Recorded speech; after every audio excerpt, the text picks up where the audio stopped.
News Talk 94.5 WPTI, 96.7 FM WTOB. You're listening to the Wealth Guardian Show with Doug Ray, and we're helping you to retire that job but keep the paycheck. Today, in this segment, with me is not Brice Payne, but we're talking with Kristen Johnson about the upcoming Clemens Community Day event.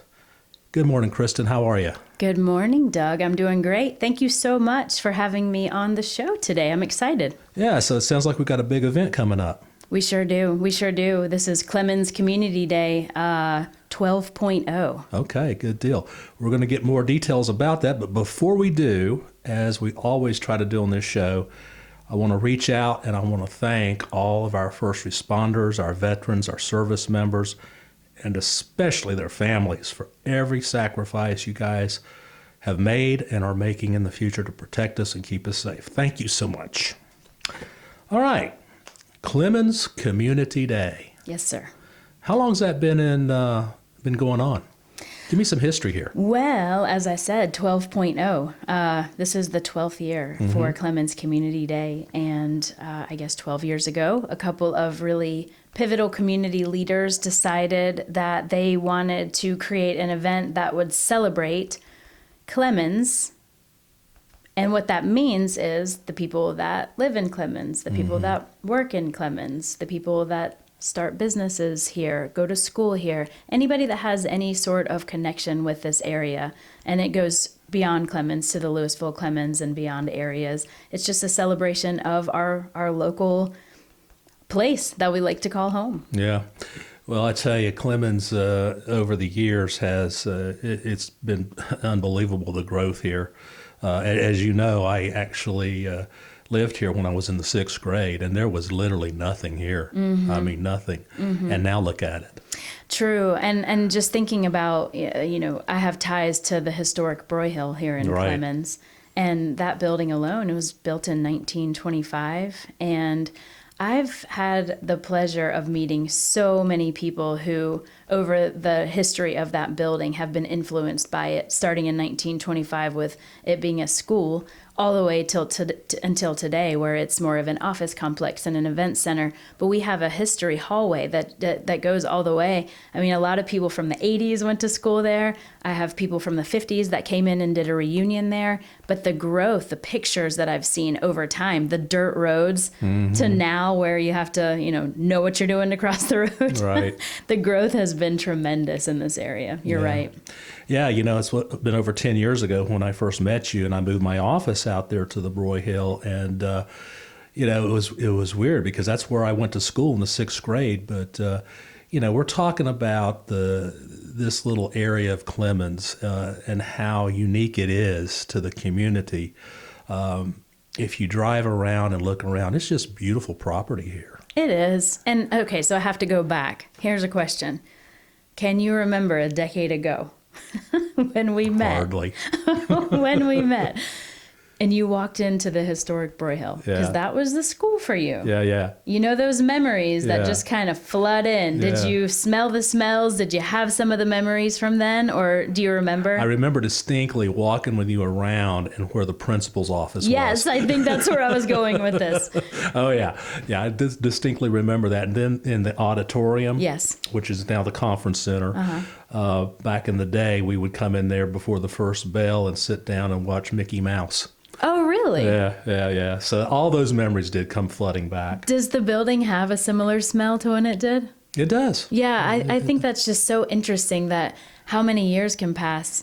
And number one, those smells still exist. But two, you remember how you felt with that. And that's and going back, getting back on track, this area, the community, I think that's what's so beautiful about it is there are so many people that do have ties to what it was, that are pulling ahead to what it is and what it's becoming. And I think the beautiful properties and these events that we're hosting and some of the offices that are here and the homes that are here, it really just boasts the fact that people have heart for this area, which is why Clemens Community Day was created, is because people have heart for this area, and it's a celebration of Clemens. And so many people love this area. They've moved in left and right. I know for me, it's like coming full circle. 20 told you, I'm a Winston native. I was born here, but left after the first grade. My dad was in retail, and I've been, all over the world with, travels and the military and so forth. And we've lived down in Charlotte for years and years and years, but now we've decided to come back home. Mm-hmm. And so we're here. We're looking forward to the Clemens Community Day. Let's talk more about that, Kristen. Yes. I know it's fun to go back and reminisce, but what can people expect when they come to Clemens Community Day? Well, the first thing they can expect is a lot going on. So I really want to start by saying that this is a family-friendly event. And it is not exclusively for people that live in Clemens. I live in Winston-Salem, and I'm spearheading the planning of this event.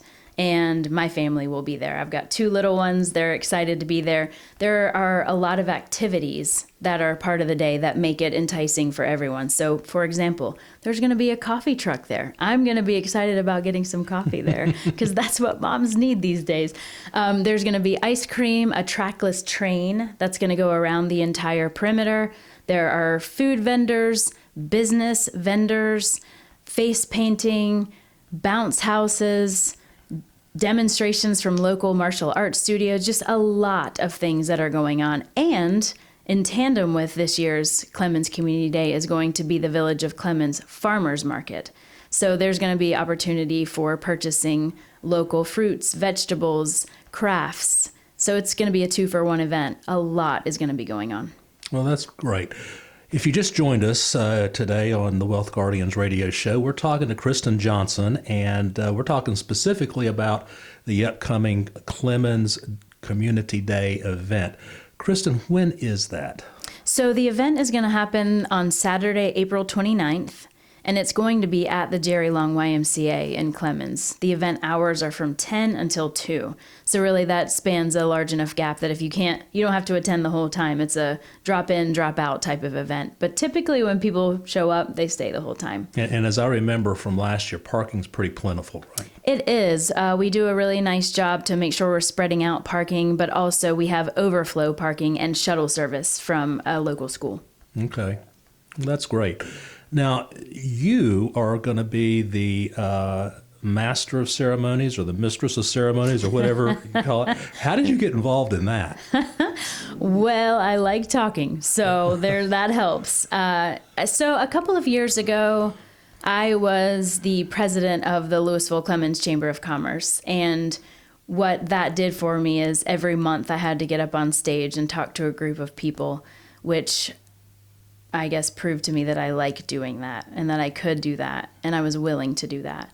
And so with that experience over a year's time, I also sat on the board and still do of the organization, the Louisville Clemens Chamber of Commerce. And so I've been involved in planning the event, and then to answer your question, emceeing just kind of came naturally because I'm able to do it and they're used to me, I think. Okay. Yeah. So is this a job that you're going to keep forever, you think? I don't know about forever, but I love doing it. And as long as I love doing something, I will continue. And you know what? Here's the big thing.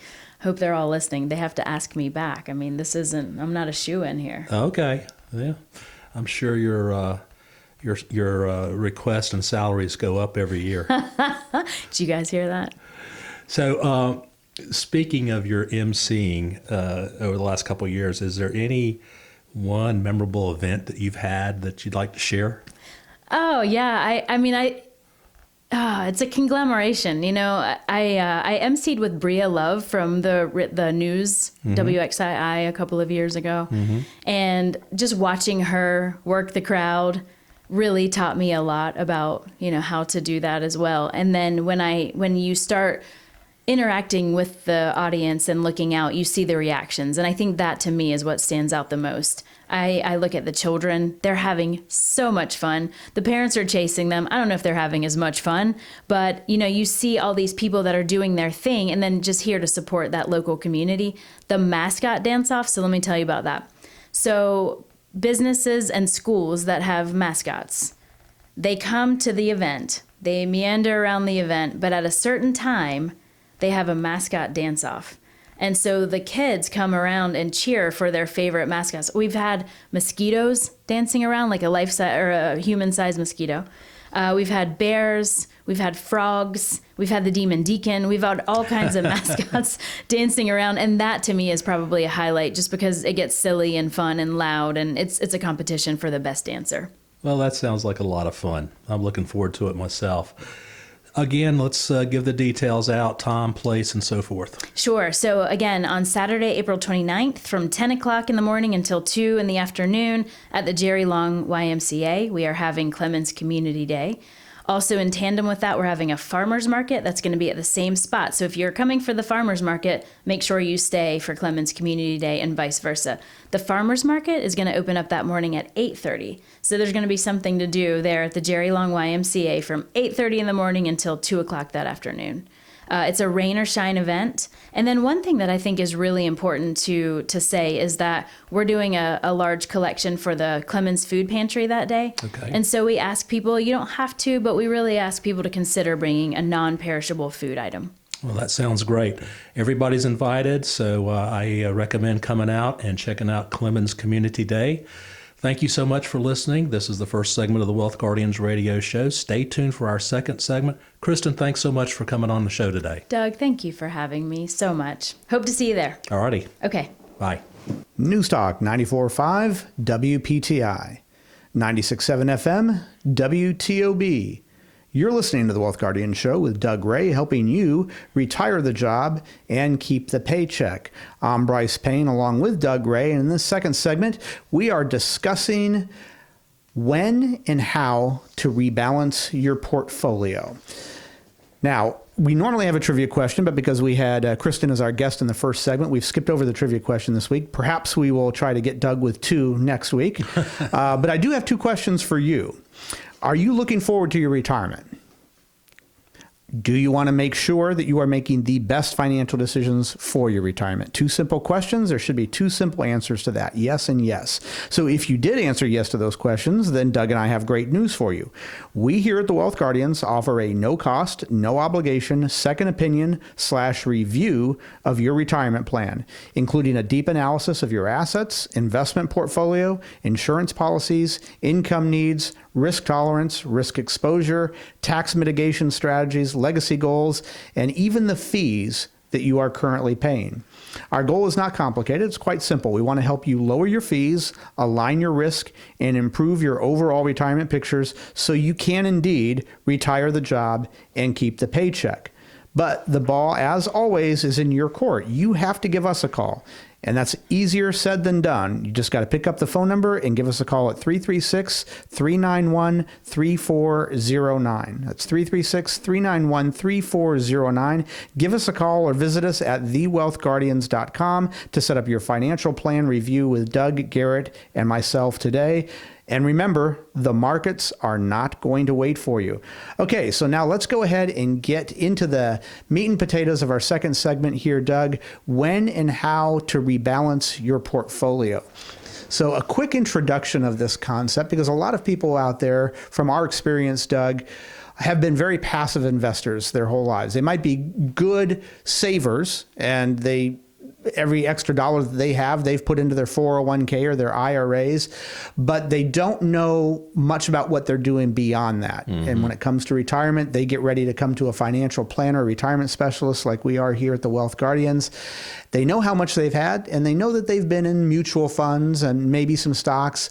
But when you start getting into the more technical aspects of how their portfolio has been managed and what their holdings are actually oriented to do, are they dividend-paying stocks, are they growth-oriented stocks, they don't have much answers beyond that. Right. Now, that's not all of our clients. A lot of our clients are actually fairly astute and have been good at learning the ins and outs of the markets.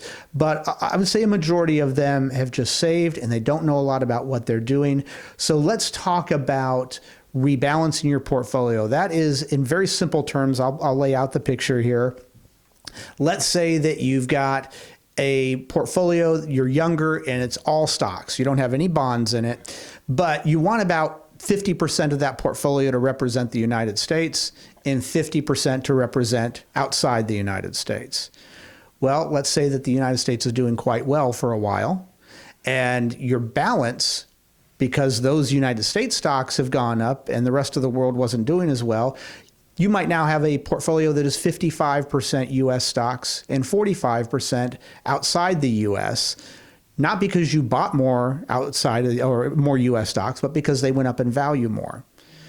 So that's just a real easy idea of what balancing your portfolio would do. Let's talk about the first question here is, why would somebody rebalance their portfolio in the first place? Yeah, that was a kind of a specific situation that you cited there. In the broader terms, when you sit down with a financial advisor, they're going to do a risk analysis or risk tolerance test on you. In other words, how much risk can you really afford before you say, ouch, uncle, I can't take it anymore. And so that might turn out to say that you need to have a portfolio of, say, 60% stocks and 35% bonds and 5% cash, or some combination of that. So over time, let's say the allocation grows because the markets are going up to where you've got 75% of your total portfolio in stocks, and now you've only got about, say, 20% in bonds and 5% in cash. Well, rebalancing says, okay, I need to start putting more of the stock money into the bond money and get it back to a more 60-40 or 65-35, whatever it was at that point in time. And you have to see that can happen fairly quickly, especially in a bull market. Right. Or it may take a couple years to get out of kilter with your allocation mix. So that's the simplest definition of it. You want to keep your portfolio aligned with your risk tolerance. And having said that, over time, people's risk tolerance does change. So your financial advisor ought to be giving you a risk tolerance score, I would say, not necessarily every annual review, but maybe every couple annual reviews. No question. Just to see if, things have changed with your situation and if your risk tolerance has gone down or up. Absolutely. Yeah, the picture that I painted there, I wanted to include in this conversation are younger investors out there who might not have bonds in their portfolio, right, and they just thought in the real simplest terms, well, how much should I have in the United States? How much should I have in the rest of the world? But that same concept of needing to go back and rebalance between your U.S. stocks and your outside of the stocks, that whole concept plays throughout your investment life. And let's say now that you are retired, you might not, you probably wouldn't want 50% or 100% of your portfolio in stocks. You want to start buffering the volatility of your portfolio.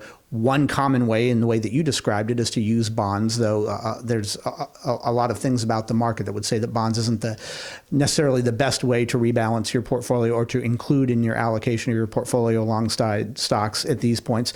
But you started painting the picture of rebalancing being different in your retirement years than how it would be in your earlier years. Oh, most definitely. For risk tolerance. Yes. Now, somebody might be rebalancing early on in their portfolio, not for risk tolerance, but for growth potential. So, but later on, you're still engaging in that same concept of rebalancing your portfolio, but now it's for risk. Exactly. And risk tolerance. So are there investment vehicles? This would be the next question I want to ask. Are there investment vehicles or tools like, say, a robo-advisor that one would use to rebalance automatically? Oh, there are, and they've been around now for several years.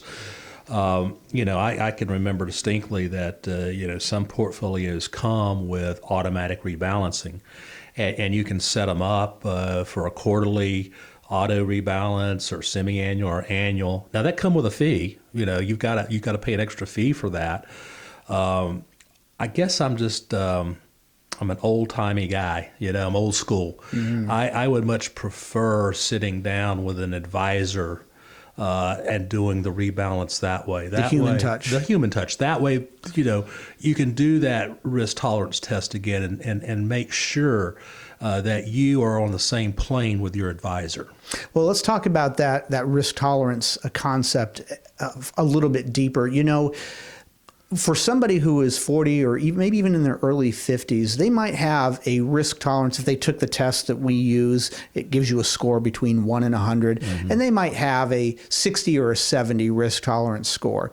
But as they get closer to retirement, their time horizon, and that's meaning how long until they're going to be using the money, with taking distributions from their savings and using that money in retirement, that time horizon shortens. And with that, naturally, your risk tolerance shortens too. Because if you're okay with a 40% drop in the market and you're okay with a 40% drop in your portfolio when you're 40 years old, you are probably not okay with a 40% drop in your portfolio 2 years before you retire. Most likely. That changes things. So you want to have, as you said, have that risk tolerance conversation every couple of years with your clients and with your advisor, and make sure that you are actually rebalancing your portfolio year by year as your risk tolerance is dropping. Your risk tolerance might not have dropped much between the ages of 30 and 40 or 40 and 50. But between 50 and 60, I'm guessing your risk tolerance has started to drop. Oh, there's a big change between 50 and 60. And you and I see this every day with people coming in the door. You know, they're constantly telling us, 10, 15 years ago in 08 when the market went down, I didn't much care because I knew I wasn't retiring for another 20 years. Right. But now I'm 5 years away. So I've got to be more careful with my money. That's absolutely correct. Yeah. So the robo-advisor, the question I'd asked, I did want to say, those are on a lot of 401k websites now, where whoever manages your 401k, you can go in there and set up auto rebalancing. So people who are doing a majority of their savings in their 401ks are probably used to those. But the type of rebalancing conversation that we have is not like those auto-generated things that you see in the 401ks at all. I think we've got time for one more question I want to ask you here, Doug, and it's an important one. Should investors and their advisors consider tax implications when rebalancing their portfolios? That's a very good question. Obviously, you're talking about the accounts that are not like retirement accounts, like 401ks, 403bs, IRAs, SEPs, Roths, that kind of thing. Because changing and buying and selling in those accounts, they don't have an immediate tax consequence. But monies that are in your joint account, your brokerage account, non-qualified accounts is what we call them, that can have a big tax implication. So, I'm thinking of a client right now who bought Apple stock way back when. I think their cost basis is something like $30,000, and the position now sits at nearly $500,000. Well, if you rebalance that portfolio, then you're going to bring in a $470,000 long-term gain. So is that something that you really want to do, just to rebalance a portfolio? At least all in 1 year. Exactly. Right. Yeah. So there are some strategies. The short answer is, in IRAs, 401ks, no, there are no tax implications for that. But outside of that kind of account, absolutely, with an explanation point, you do want to consider the tax implications of that. Well, that was our topic on when and how to rebalance your portfolio. Doug, it looks like a beautiful weekend out here. What are you doing after we're done here? Well, after we're done here, I'm probably going to go home and unpack some more boxes. And in a year or so, you'll be packing the boxes back up again. Oh, yes. Isn't that so much fun? Yeah. And still recovering from the surgery. Everything's looking good. You're walking around. And we're 3 weeks past the surgery and doing well. I started walking this week and feeling really, really good. You look good. So I'm glad to see you back in here. We missed you while you were out. Well, unfortunately, that's all the time we have this week for this show. We will see you back here next week. We hope the rest of your weekend is everything you want it to be. This is Brice Payne along with Doug Ray. The show is The Wealth Guardians, helping you retire the job and keep the paycheck. And this is News Talk 94.5 WPTI. And this is 96.7 FM WTOB.